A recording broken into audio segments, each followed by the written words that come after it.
Sure, it's just another vlog about just another book by just another girl living in a post-colonial world where we try not to die trying. Have some coffee, take a seat, and let's read. Hi everyone, and welcome back to We Know Wonders. Happy New Year! It's New Year's Day as I'm filming this, and I'm super duper happy to be bringing you guys a new haul. So the thing that I've realized about growing up and getting older is that you really get more gifts from your friends, and your family basically just gives you food if you're lucky. And absolutely no problem with that. Another thing that I really appreciated and learned to do over the past few years is to also treat myself and get myself the things that I want. So this haul is basically comprised of books that were given to me for Christmas and also books that I bought for myself for Christmas / the holidays. Okay, so let's get started. First is a book that I already started to read because I could not help myself. The premise was just so good, and this is a gift from my friend Austere. This is Actualmatic by Maria Tumarkin. And basically, it's kind of a psychological study on the way that people heal from grief and the way that people get over things, and I really like that. As some of you might know, I was a psych major in college, so anything that has to do with psychology, psychotherapy, the mind, the psyche, emotions, and how we process them, that kind of stuff really resonates with me, and I'm very interested in it. So far so good with this. I'm just like 10 pages in, so I can't really say at the moment, but I'm very excited to finish this. Up next, this isn't exactly a gift from my friend Trish, but we both bought the book because we were at the bookstore together, so I guess it's kind of like a twinning kind of thing. So we both bought Beach Read by Emily Henry, and if I'm not mistaken, I think that this is a contemporary romance where the male and female lead meet at the beach, and then every year since the day that they meet up. So it's kind of like One Day by, what's his name? David something? Sorry, it's been years since I read that book, but yeah, something like that. I haven't started this yet. I was supposed to read this when I was in Boracay, actually, because I thought, hey, you know, it would be pretty fun to read something about the beach while I'm at the beach, but it turns out I'm not really very good at reading while I'm at the beach because I would rather swim or get drunk, or both.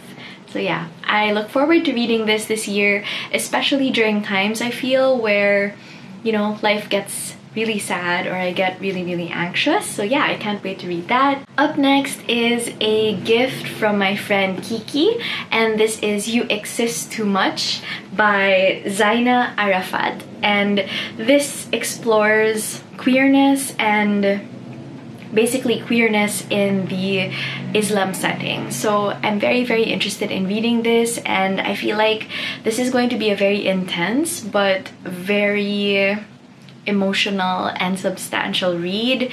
My friend Kiki said that it is kind of intense. I was supposed to read this while I was on a trip for our office, like Christmas party, but yeah, the mood just didn't take me there. So I think as time goes on, I'm becoming more and more of like a mood reader when it comes to my personal reads, just because in my everyday kind of plan TBR thing, I don't really have the luxury to be a mood reader. So yeah, hopefully I will get to pick this up in 2022.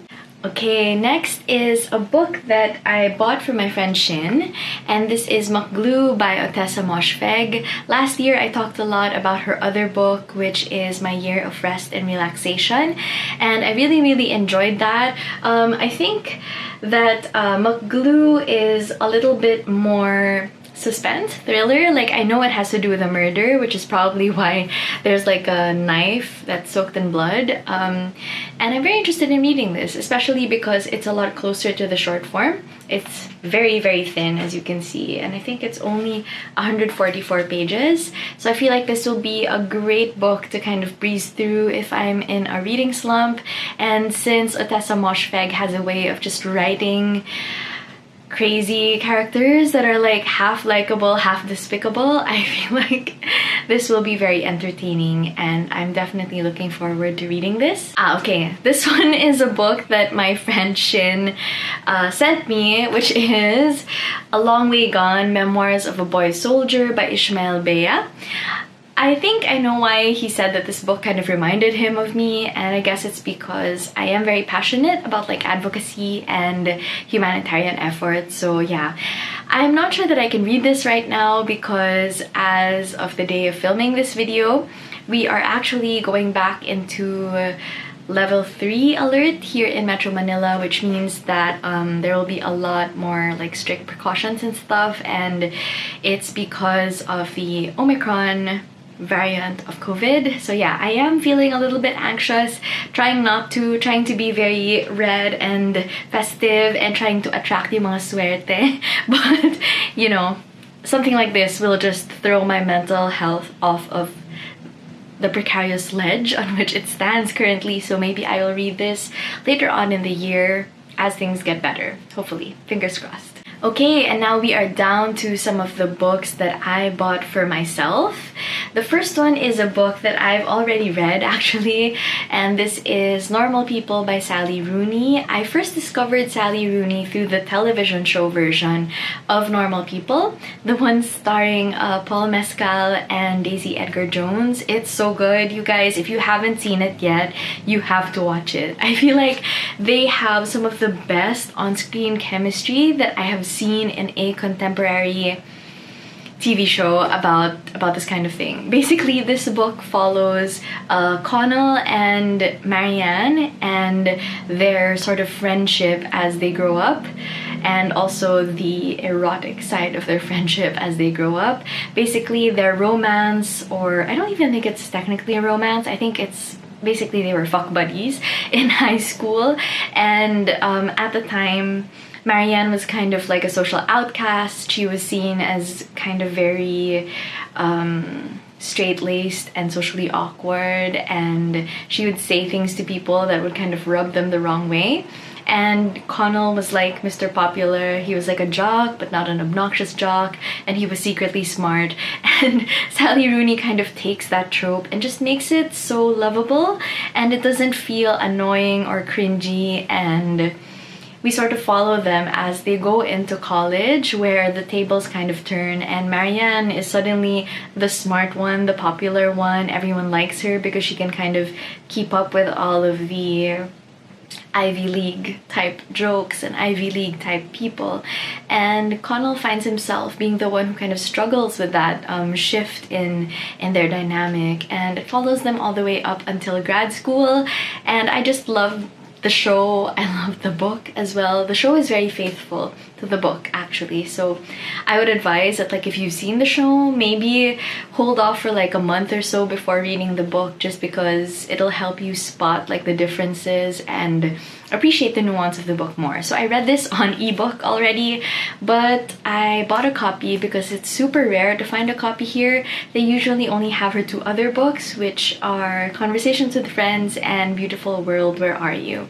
So yeah, this is more for collecting purposes. I'm not sure if I will actually reread this year, but who knows, right? I'll keep you guys updated if ever I end up rereading this. Alright, up next we have our girl Louise Gleek.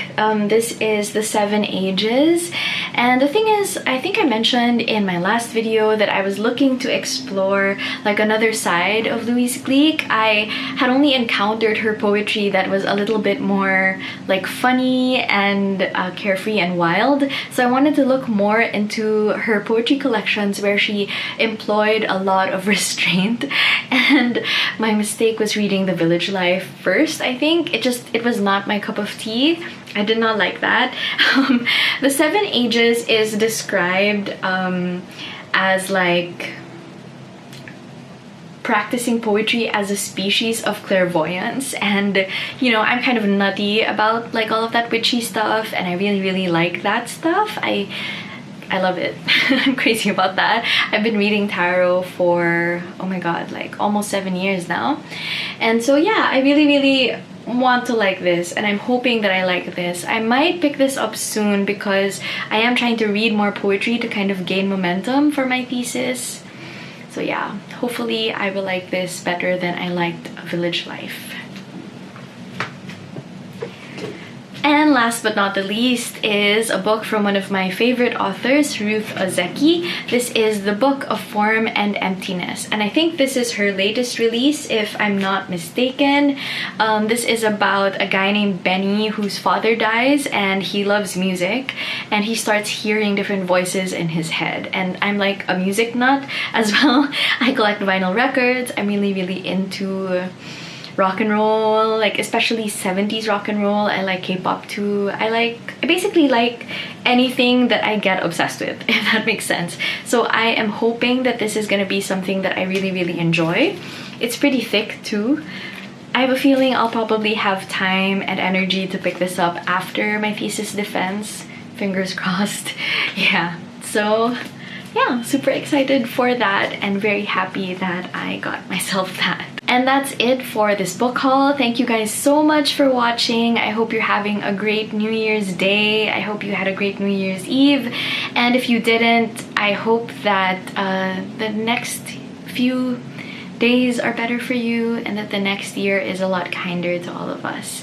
Yeah, that's all for now. Don't forget to like this video if you liked it and subscribe if you haven't already.